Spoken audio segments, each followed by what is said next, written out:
तर नमस्कार मित्रांनो, आज मी आलेलो आहो माझ्या गावामधील एका शेतकरी दादाच्या वावरामध्ये ज्यांनी ऑर्गॅनिक शेत केलेले आहे। तर मी त्यांना काही माहिती विचारेल, तर तुम्ही व्हिडिओला पूर्ण बघा। दादा, हा बोला। तुम्ही जे ऑर्गॅनिक शेती केलेली आहे ते जे व्हिडिओमध्ये लोकांना दिसत आहे, तर त्याबद्दल तुमचे काही मत सांगू शकता?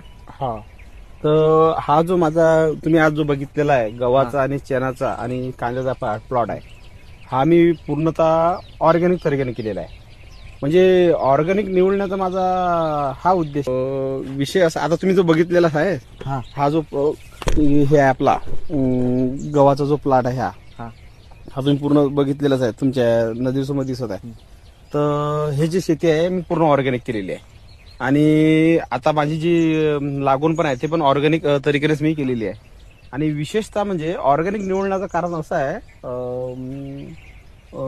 भाऊसाहेब तुम्हाला सांगतो, म्हणजे कसं आहे, आपण आतापर्यंत जे रासायनिक खातो त्याच्यामुळे कसं आहे, शरीरामध्ये भरपूर प्रमाणात ज्या न दिसणारे रोग ते पण उद्भवत आहे। आणि जे आपले जे पूर्वज होते ते ऑर्गॅनिक शेती करत होते। ऑर्गॅनिक शेती करण्यामुळे त्यांचं शरीर पण स्ट्रॉंग राहत होतं, माइंड पण स्ट्रॉंग होता आणि त्यांच्यापासून बिमाऱ्या पण दूर जात होत्या।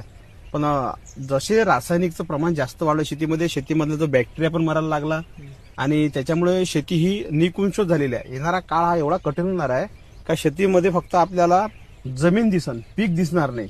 त्याच्यामुळं मी माझ्या एका मित्राच्या माध्यमातून ऑर्गॅनिक शेतीच्या बद्दल माहिती गोळा केली आणि ती समजून घेतली आणि मग एक नवीन देशाला नवीन प्रेरणा मिळाली पाहिजे, देश आपला सुदृढ स्ट्रॉंग बनला पाहिजे, त्याच्यामुळंच मी ऑर्गॅनिक शेतीकडे वळलेला। तर आज हा जो गहू आहे हा पूर्ण झिरो ऑर्गॅनिक आहे। म्हणजे मी याला खत एकदम झिरो, रासायनिक खत म्हणजे वापरलंच नाही मी।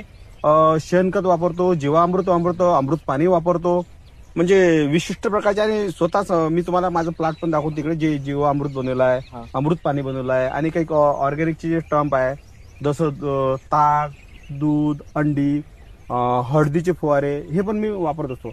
आता तुम्ही बघू शकता,